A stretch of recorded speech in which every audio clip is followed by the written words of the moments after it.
Alhamdulillahilladzi ahyana ba'da ma amatana wa ilaihi nusyur. Alhamdulillahirabbil alamin wassalatu wassalamu ala rasulillah. Amma ba'd. Ibu bapak jamaah Masjid Ar-Rahman yang dimuliakan Allah Subhanahu wa taala. Insyaallah untuk subuh hari ini kita akan dengarkan ceramah oleh guru kita yang ada Dr. Haji Bakri Amir FM. Kepada beliau dipersilakan. Assalamualaikum warahmatullahi wabarakatuh. Waalaikumsalam warahmatullahi wabarakatuh.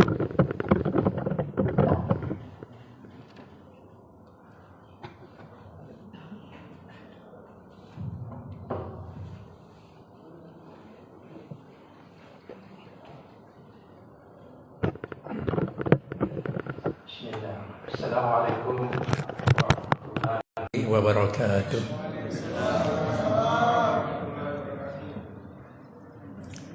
Alhamdulillah. Alhamdulillahilladzi arsala rasulahu bil huda wa dinil haqq liyudhhirahu 'alad dini kulli wa kafa billahi syahida. Asyhadu an la ilaha illallah wa asyhadu anna Muhammadan abduhu wa rasuluhu. Allahumma shalli wa sallim wa barik ala Muhammad wa ala alihi wa sahbihi ajmain. Amma ba'd.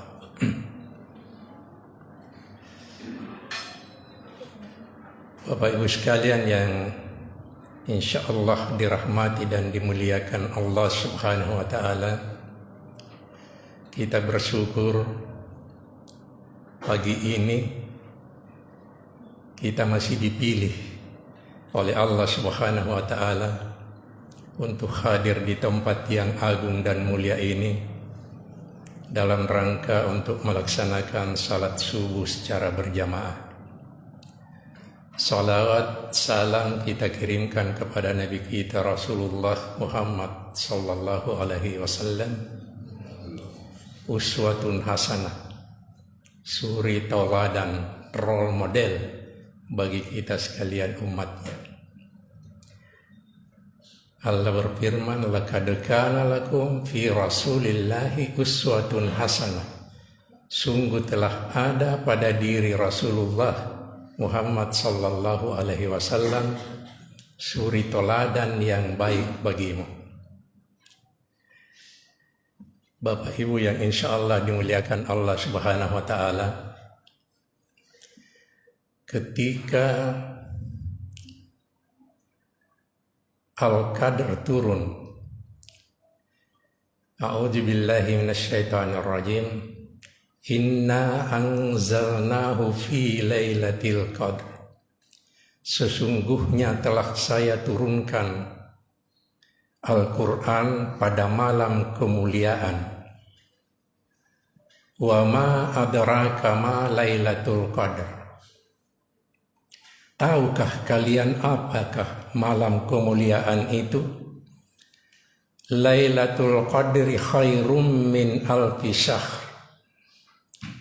Malam kemuliaan adalah malam yang lebih baik dari 1000 bulan.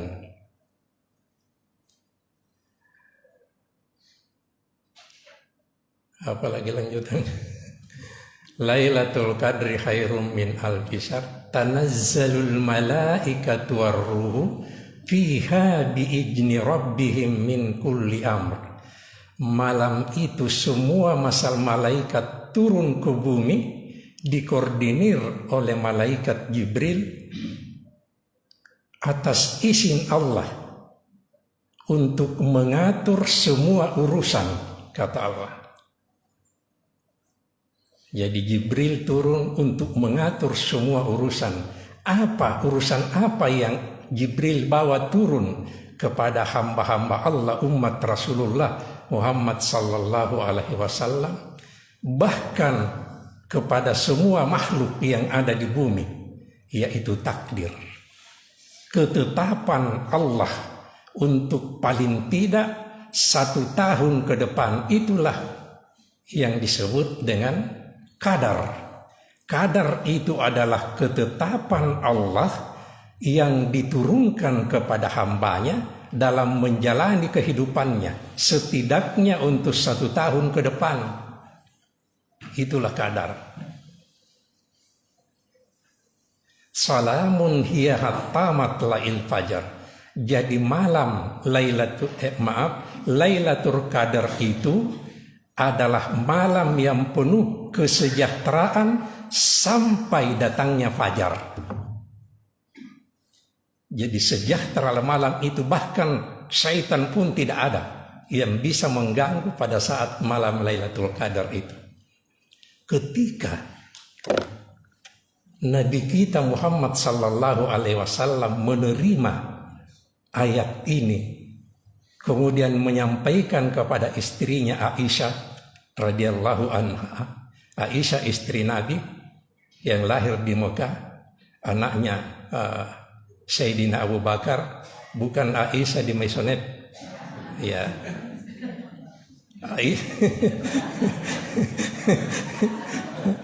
Aisyah ini istri Nabi dikenal akan kecantikan dan kecerdasannya, ibu dan bapak sekalian. Kenapa dikatakan cerdas? Aisyah menghafal 2210 hadis dalam kurun waktu hanya kurang lebih 10 tahun hidup bersama Nabi. Karena kenapa? Nabi itu menikahi Aisyah pada saat Nabi berusia 53 tahun. Padahal Nabi meninggal di usia 63 tahun. Jadi kurang lebih 10 tahun. Dia menghafal 2210 hadis. Bagaimana tidak cerdas? Ya. Istri Nabi lagi. Dia cantik juga di Maisonette. Cantik juga, cerdas juga, tapi iya. Nah, kemudian Rasulullah sallallahu alaihi wasallam ditanya oleh Aisyah, "Wahai Nabi, wahai kekasih Allah, lalu kapan turunnya itu? Kapan itu Lailatul Qadar?" Nabi menjawab, dia akan turun di 10 terakhir bulan Ramadan. Kita sudah berada di dalamnya ini, 10 terakhir bulan Ramadan. Aisyah bertanya, "Wahai Nabi, wahai Rasulullah sallallahu alaihi wasallam, ara'aita in alimtu iya Lailatul Qadar ya Rasulullah." Nah, coba pertanyaannya Aisyah, kalau seandainya wahai Rasulullah saya dipertemukan dengan malam dengan Lailatul Qadar, apa doa yang terbaik, apa ucapan yang terbaik yang mesti saya sampaikan, yang mesti saya ucapkan sehingga diterima oleh Allah Subhanahu wa taala? Rasul menjawab, ucapkanlah, Allahumma innaka afuwun tuhibbul afwa fa'fu anni. Ya Allah, ya Rabb, sungguh Engkau adalah Maha Pengampun dan Engkau gemar senang memberikan ampunan kepada seluruh hamba-hambamu, maka ampunilah aku. Nah, mengapa?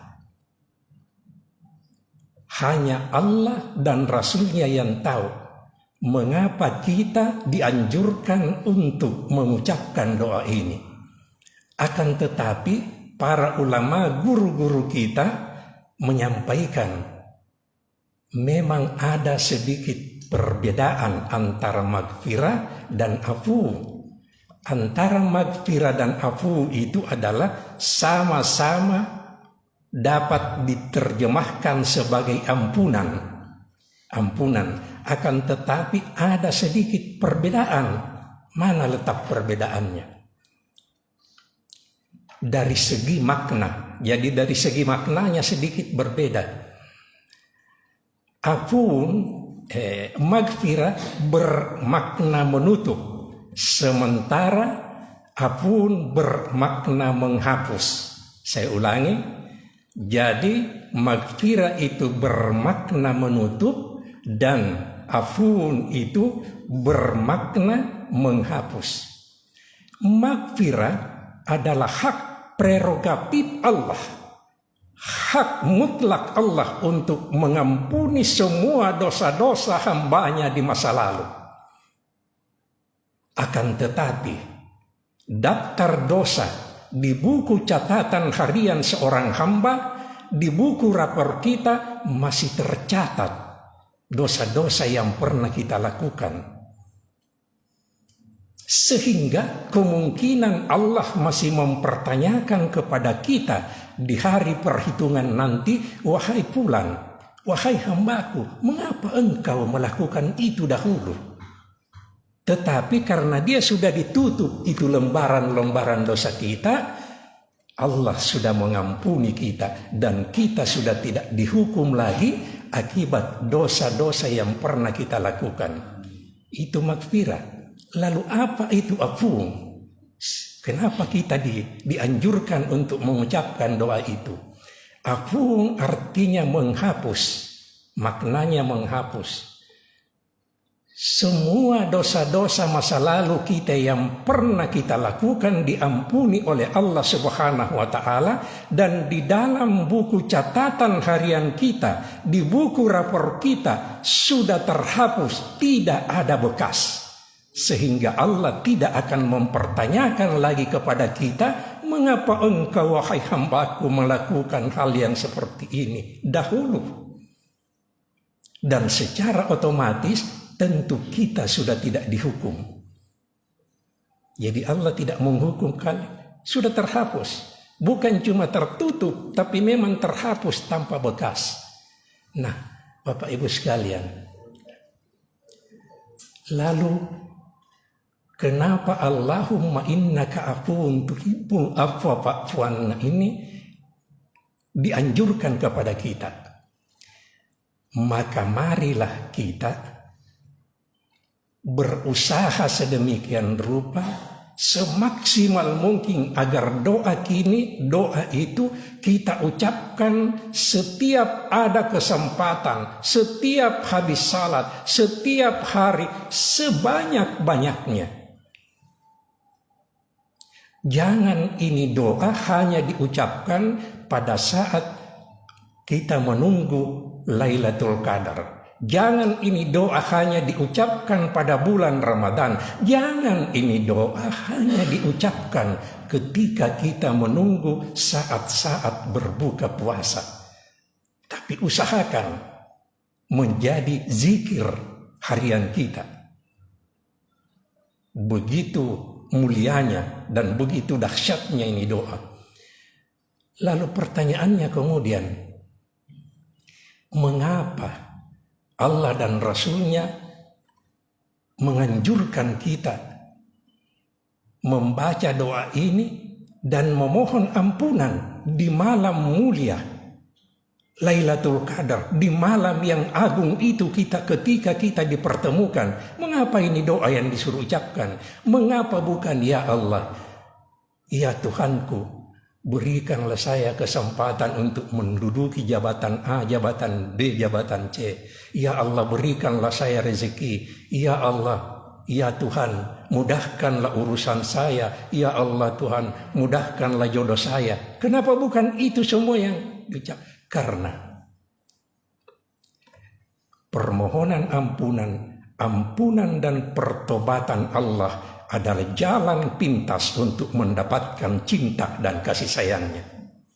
Dan ketika seorang hamba sudah diampuni oleh Allah Subhanahu wa Ta'ala, maka setiap langkah-langkah, ayunan-ayunan tangan dan langkahnya dalam menjalani kehidupannya itu akan selalu diiringi oleh rahmat, kasih sayang, keberkahan, dan rezeki yang diinginkannya. Itulah sebabnya kita selalu memohon ampun, bukan yang lain-lain. Bayangkan di malam yang mulia itu, yang agung itu, kita diminta hanya pengampunan. Ya tentu bukan berarti doa-doa yang lain diabaikan, tetapi diutamakan, prioritas ini doa. Coba, apalagi kalau ini, karena ini doa adalah petunjuk dari Nabi Muhammad sallallahu alaihi wasallam.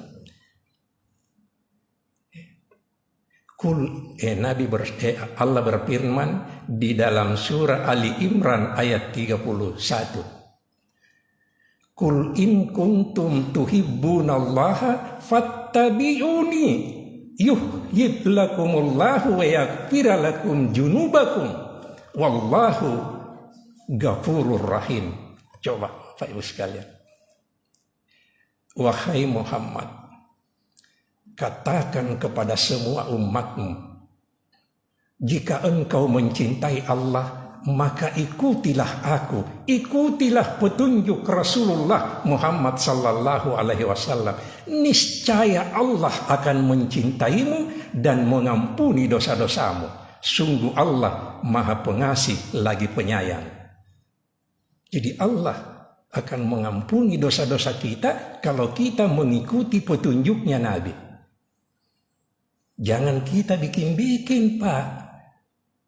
Jangan kita sembarang mengikuti orang yang mengatakan ini hadis Nabi, ini sunnah. Memang kita dianjurkan, utamanya di bulan Ramadan ini, untuk selalu mengikuti sunnah-sunnah Nabi. Tapi sunnah yang mana? Ada itu yang dinamakan sunnah kauliyah. Ya, sunnah kauliyah itu perintah langsung dari Nabi. Sunnah fikliyah itu contoh dari Nabi. Sunnah takririyah itu contoh dari sahabat.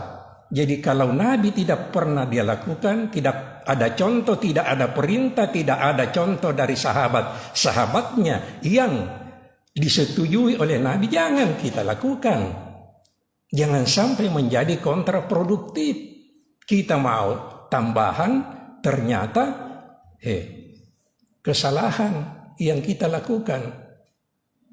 Banyak contoh-contoh, utamanya salat saja Bapak Ibu sekalian. Mohon maaf, di masjid lain sering saya temukan. Takbir saja. Contoh Nabi, kalau takbir kok ini telapak tangan menghadap ke kiblat. Allahu Akbar. Kita bukan menghadap ke kiblat, menghadap ke muka. Allahu Akbar. Ini kan Nabi suruh begini. Menghadap ke kiblat ini telapak tangan. Belum lagi tuh yang lain-lain. Banyak contoh-contoh yang diperintahkan oleh Nabi yang kita harus ikuti. Nah, kenapa permohonan ampun yang kita utamakan? Ini sebentar, sedikitnya 1 tahun mendatang, inilah takdir yang dibawa ini. 10 hari terakhir ini yang dibawa turun oleh malaikat Jibril kepada kita semua. Takdir baik dan takdir buruk sedikitnya 1 tahun yang akan datang, setidaknya 1 tahun yang akan datang. Boleh jadi karena dosa-dosa kita belum diampuni, sehingga di tahun yang akan datang ini bisnis kita rugi, bahkan kita bangkrut karena dosa-dosa belum diampuni. Allah berfirman di surah Asy-Syura ayat 30. Allah mengatakan, semua musibah yang menimpa dirimu itu hanya karena perbuatanmu sendiri. Jadi karena dosa-dosa yang kita lakukan yang belum terampuni, lupa kita meminta maaf, akhirnya dosa itu turun di 1 tahun berikutnya atau di tahun-tahun mendatang. Boleh jadi karena dosa-dosa kita yang belum diampuni sehingga kita mendapatkan kecelakaan pada tahun yang akan datang. Boleh jadi karena kita punya dosa belum diampuni sehingga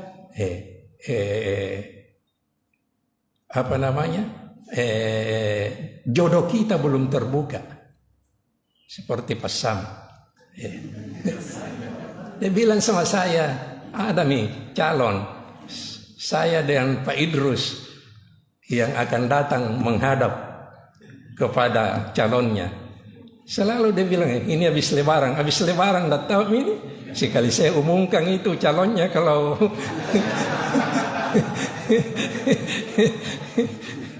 saya siap dengan Pak Idrus mau datangi, dia bilang jangan dulu.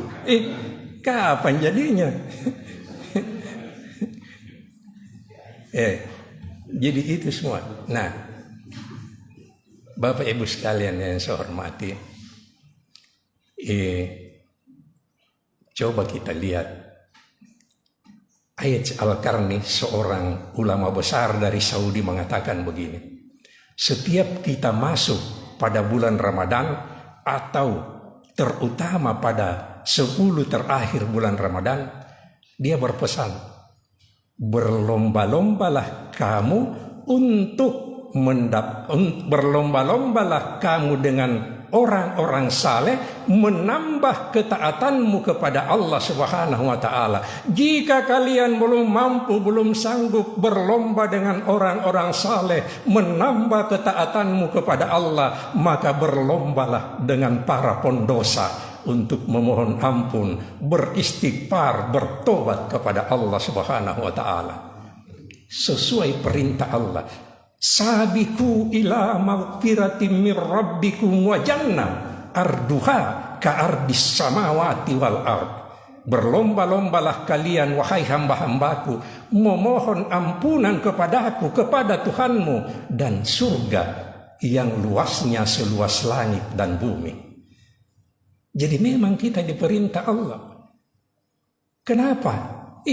Jangan kita jauh-jauh. Nabi kita Muhammad sallallahu alaihi wasallam mengakui secara jujur, terang-terangan, mengatakan bahwa tidak ada anak cucu Adam yang tidak berdosa.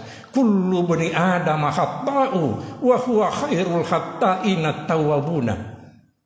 Semua anak cucu Adam itu berdosa, dan sebaik-baik pendosa adalah yang memohon ampun, beristighfar, bertobat kepada Allah. Tidak ada kita yang bersih, Pak. Tidak ada kita yang luput dari kesalahan, yang bersih dari noda dan dosa. Tidak ada kita ini. Jangan kita jauh-jauh. Kita ini salat 5 waktu 1 hari 1 malam, berjamaah di masjid 5 kali 1 hari 1 malam. Selama berpuluh-puluh tahun, berapa kali kita khusyuk yang sempurna melaksanakan salat 1 hari 1 malam? Berapa kali? Coba kita jawab dengan jujur. Kita menjalankan, melaksanakan perintah Allah ini salat, khusyuk, tumaknina, oke? Berapa kali sempurna kita punya salat, khusyuk, mulai dari takbir sampai salam? Mari kita jawab. Belum lagi kita punya zakat. Apa tidak ada jiriah di situ? Belum lagi kita punya sedekah. Belum lagi kita punya puasa. Belum lagi kita punya haji. Sempurnakah semua itu? Jadi jangan pernah merasa paling bersih. Jangan ada di antara umatku yang pernah merasa paling bersih, yang paling beriman. Jangan. Karena kalian itu tidak ada kalian yang bersih dari dosa dan noda. Nah, Bapak Ibu sekalian, saya tambah sedikit nih, karena ini insya Allah terakhir saya kultum di bulan Ramadan. Mau pulang kampung dulu Dian. Lusa barangkali. Coba saya ulangi lagi yang pernah saya sampaikan di sini. Hadis Qudsi nomor 42 diriwayatkan oleh Anas radhiyallahu anhu, Sahih Tirmizi. Apa kata Allah di sini? Wahai putra putri Adam, selama engkau berdoa kepadaku memohon ampunanku, aku ampuni untukmu. Wahai putra putri Adam, seandainya dosa-dosamu sudah mencapai ketinggian langit dan engkau datang kepadaku memohon ampunanku, aku akan ampuni untukmu. Seandainya dosa-dosamu sudah mencapai luas wadah bumi ini dan engkau datang kepadaku memohon ampunanku dengan tidak mempersekutukanku. Nah, ini yang perlu digarisbawahi. Dengan tidak mempersekutukanku, maka aku akan datang kepadamu dengan pengampunan seluas wadah itu. Nah, itu yang perlu digarisbawahi. Satu syarat yang saya minta kepada kau semua, hamba-hambaku, jangan kau pernah mempersekutukan saya. Jangan. Ingat Pak, yang pernah menghadap ke Jalaluddin Rumi, Syekh, seorang perempuan, Syekh, saya ini perempuan yang sangat cantik. Saya percaya, kata Syekh Jalaluddin. Lalu kenapa?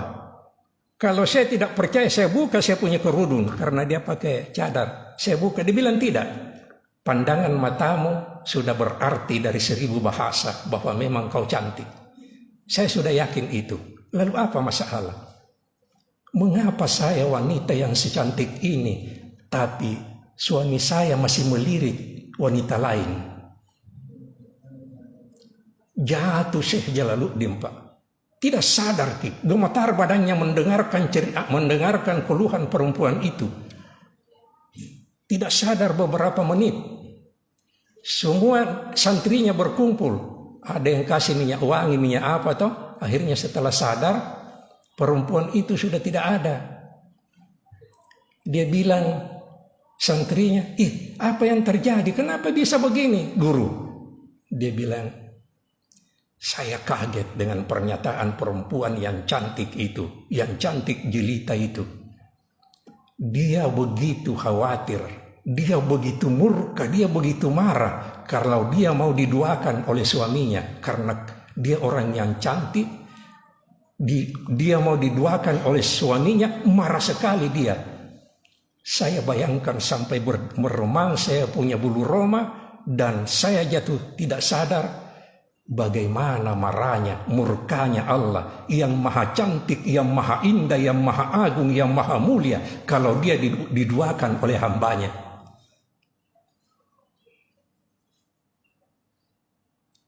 Perempuan saja yang merasa dirinya cantik, yang merasa dirinya wajahnya indah, sedemikian rupa, marah Pak.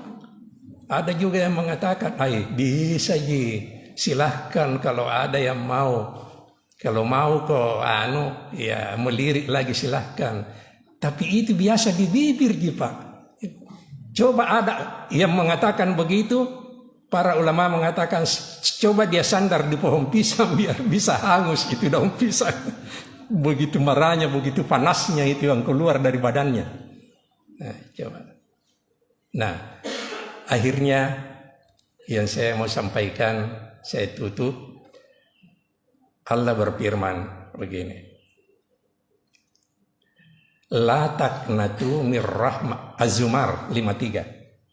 La taqnatu mir rahmatillah, innallaha yaghfiru dzunuba jami'an, innahu huwal ghafurur rahim. Jangan kalian pernah berputus asa dari rahmat dan kasih sayangku. Semua dosa-dosamu saya ampuni kalau betul-betul kau tulus ikhlas memohon ampun kepada aku, kata Allah.